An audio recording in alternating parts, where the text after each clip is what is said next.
Start. 11th class के अंदर कुछ ऐसी रिएक्शंस हैं ऑर्गेनिक केमिस्ट्री में जो नेमिंग रिएक्शन के नाम से जानी जाती है, और 10th स्टैंडर्ड जो स्टैंडर्ड होती है उससे 11th में आते ही हमारी ऑर्गेनिक बहुत बड़े रूप में आ जाती है। तो जिसमें से कुछ रिएक्शंस ऐसी हैं नेमिंग रिएक्शन के नाम से वो जानी जाती हैं। उनमें से आज हम शुरू कर रहे हैं एल्केन प्रिपेयर करने के लिए, जो अल्काइल हैलाइड से एल्केन प्रिपेयर किया जाता है उसके ऊपर सबसे पहले वुड्स रिएक्शन।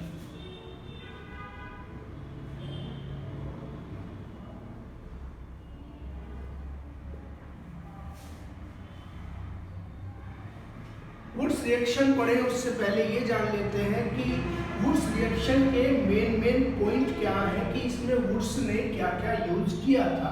सबसे मेन पॉइंट, ये reaction alkyl halide to convert alkenes के लिए यूज होती है, पहला पॉइंट। दूसरा पॉइंट इसमें बनता है, इसमें एक्टिव मेटल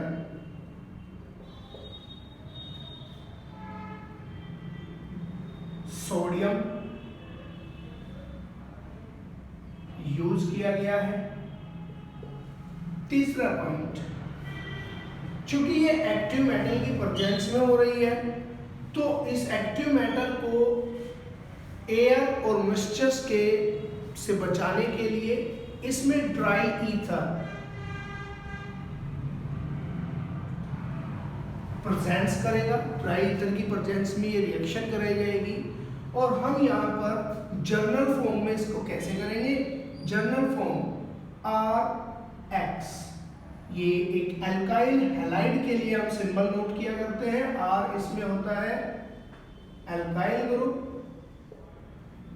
जिसका जनरल फॉर्मूला है CnH2n+1। X होता है हैलोजेंस, जनरली X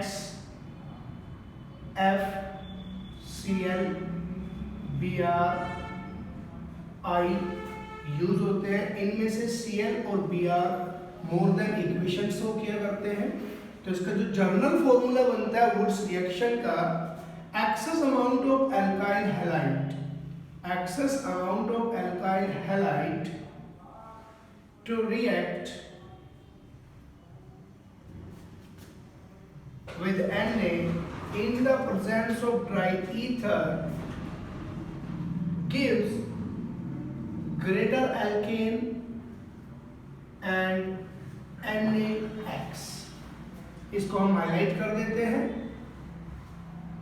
ये हमारा जनरल फॉर्मूला बन जाता है। यहाँ तक आप लोग नोट कर लेंगे, और उसके बाद इस पर कुछ एग्जाम्पल लेंगे। जैसे कि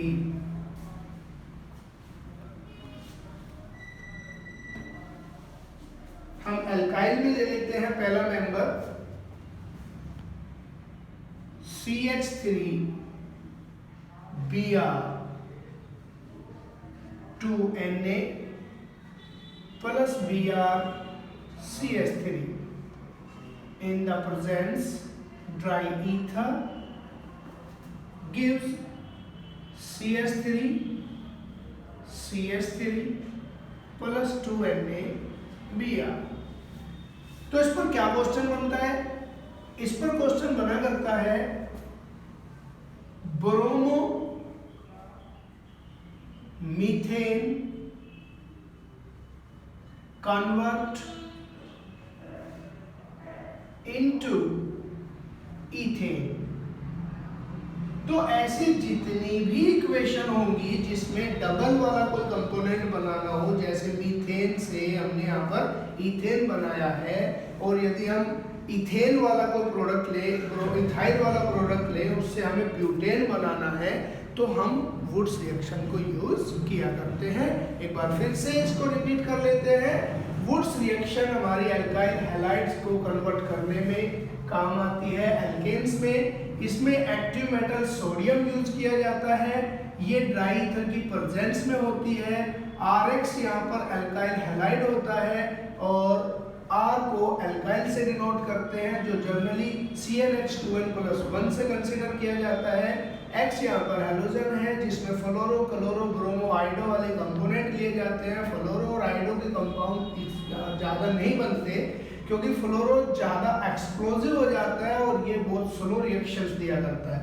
क्लोरो और ब्रोमो के बहुत सारे हम प्रोडक्ट बनाते हैं, तो हमने इसका जनरल फॉर्मूला डेवलप किया है RX2Na+XR।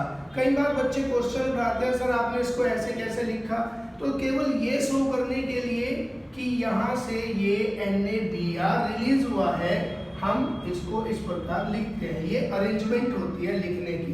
ड्राई ईथर की प्रेजेंस क्यों लेते हैं सर? ड्राई ईथर की प्रेजेंस इसलिए लेते हैं बेटा क्योंकि ड्राई ईथर एक्टिव मेटल्स के ऊपर से जो मॉइस्चर्स का एनवायरनमेंट होता है, मॉइस्चर्स इसके पास तक नहीं जाने देता क्योंकि एक्टिव मेटल्स मॉइस्चर्स और जो एयर्स वगैरह हैं वो इसको बर्न कर देती है। तो इसके लिए हम यहाँ पर ड्राई ईथर यूज करते हैं। तो इससे कौन बनेगा? इससे बनेगा हमारा बड़े वाले एल्केन्स, जैसे मेथ से एथ बनाना, एथ वालों से ब्यूट बनाना, ब्यूट वालों से ओक्ट वाला, जस्ट डबल। इसके नेक्स्ट जो हम वीडियो डालने वाले हैं वो कोरे हाउस रिलेटेड वीडियो होगी जो इस बात पर बहुत फोकस करने वाली है कि इन बिटवीन कंपाउंड्स कैसे डेवलप होते हैं। Thanks for watching.